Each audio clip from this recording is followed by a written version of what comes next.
Hi, I'm Dr. Stephen Stokes, and today we're talking about step 2, detoxification.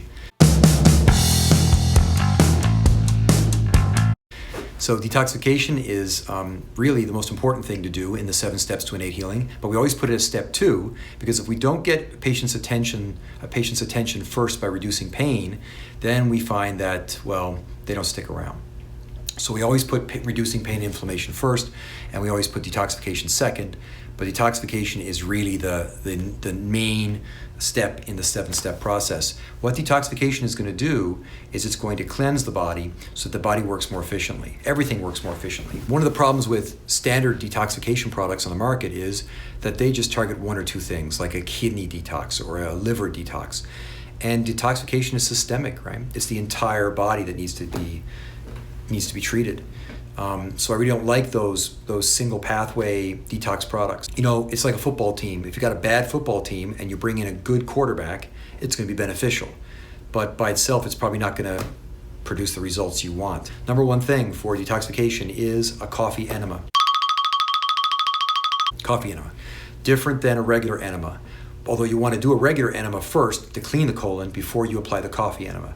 Now, I'm in my book, 7 Steps to Innate Healing, I give a detailed account as how to do this. Here I'm going to be brief. Basically, you use organic coffee and you brew it, and then you let it cool, put it in an enema bag, insert the organic coffee into the lower colon, and try to hold it there for 8 to 10 minutes. As you're holding it in the lower colon, the coffee is going to pass through the thin wall of the colon into the bloodstream. And that massive amount of intake into the bloodstream is going to stimulate the liver, and the liver is going to produce a massive amount of glutathione. And glutathione is the most powerful antioxidant product that our body makes. It's a natural product, and this is going to be key for you detoxifying your body. And I've had patients do coffee enemas twice a day for 2 weeks if they're really sick, and fabulous results. All sorts of interesting things changing, things like skin clearing up, just remarkable changes. Glutathione is probably the most powerful material or substance that we have when it comes to detoxification. I remember back a few years ago, I'm here in Southwest Florida, there was a medical neurologist in Naples, which is about 30 minutes from here, and he posted online pictures of Parkinson's patients that would come into his office and they would not be able to walk or move.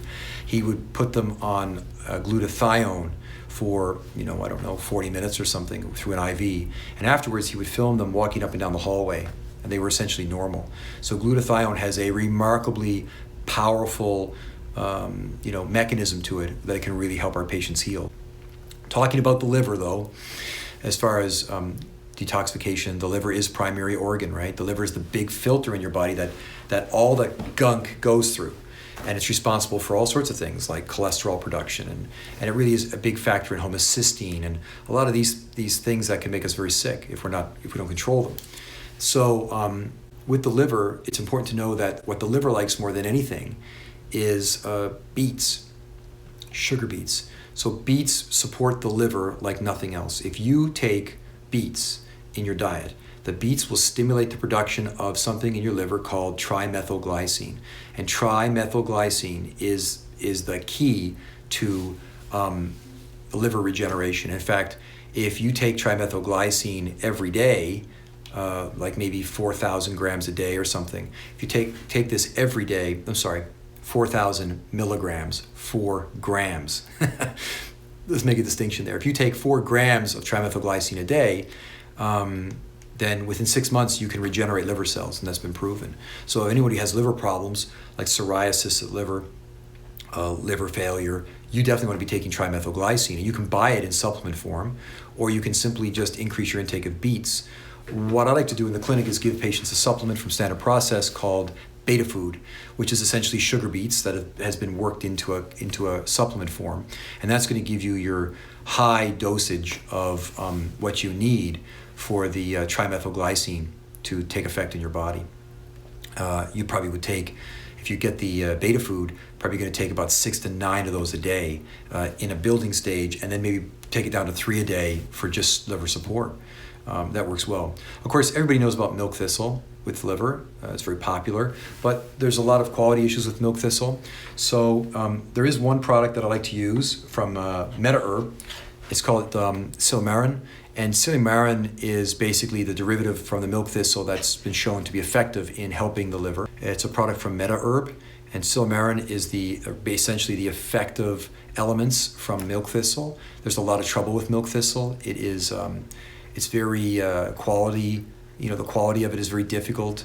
And so unfortunately, a lot of the milk thistle products in the market don't work, but Mediherb has a product where they extract the primary elements from the milk thistle, and that is really effective in helping the liver and supporting the liver. So I like to put patients on that 3 a day, 1-3 times a day seems to work really well. There is a product also called SP Cleanse, and SP Cleanse is a standard process product that has in it all the whole foods that we know systemically support the body. So it's not just support for the liver, but it's support for the kidneys, it's support for the spleen, it's support for all the parts of the body that are involved, the lymphatic system that are involved with detoxification. And it's a way to get all your, all these vegetables, all these foods that are sometimes difficult for us to get into our diets. SP Cleanse is everything but the kitchen sink, basically. And patients will take 9 of these capsules a day, 3 times a day. They'll do it for a series of maybe weeks, maybe 3 or 4 weeks. I'll have them do it to really clean out the system. There's been a lot of talk lately about a product called sulforaphane. And I've known about sulforaphane forever. I mean, sulforaphane is what we find in a lot of these sulfur-based vegetables like broccoli, cabbage, and sulforaphane is highly effective in detoxifying the body and aiding in regeneration. Products that I like to recommend to patients who want to get high levels of sulforaphane is Spanish black radish. Now, I bet you never heard of Spanish black radish before.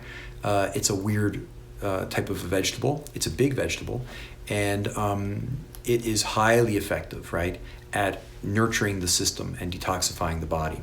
Spanish black radish is probably, one of the best vegetables as far as people that are suffering from exposure to chemicals, people that, for example, are working a dry cleaning place or they're exposed to lawn, fertilizers and things like this.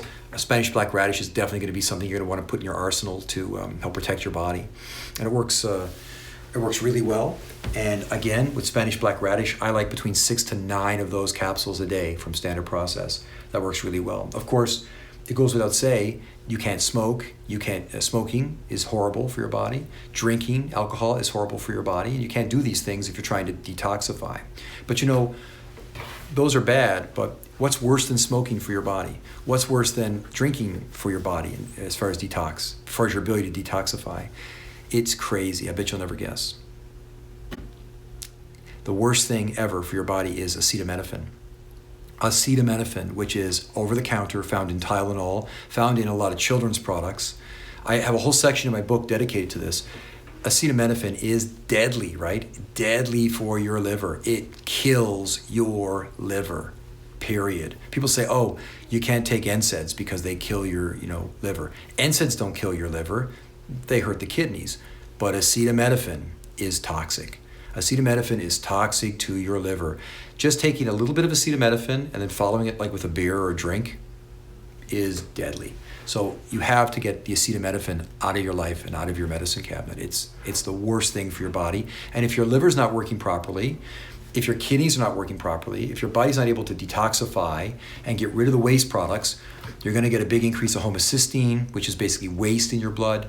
You're going to get sick. And then a sick person does not get better, right? A healthy person that's sick gets better. So the object with all of this is simple. We want to make a person who comes to me who is unhealthy, we want to make them move from unhealthy to healthy. Healthy people don't get sick as much, and when they get sick, they get better. Unhealthy people, they never get better. They can't heal. So the focus is always on systemically getting your body healthier and not just treating a localized problem. If someone comes to me with a bad back, yes, I'm going to treat the low back pain. But that's not what my goal is. My goal is systemically to get that person healthier so their body can heal the problem. Hi, I'm Dr. Stephen Stokes. If you like the content of the video you just saw, you want more details, buy one of my books, available online. Heal Yourself, The 7 Steps to Innate Healing, which is all about nutrition, and The Philosophical Physician. You can't go wrong. If you have any comments or questions, ask below. I answer everything. If you're in the Fort Myers, Florida area, come on in and say hi. Thanks.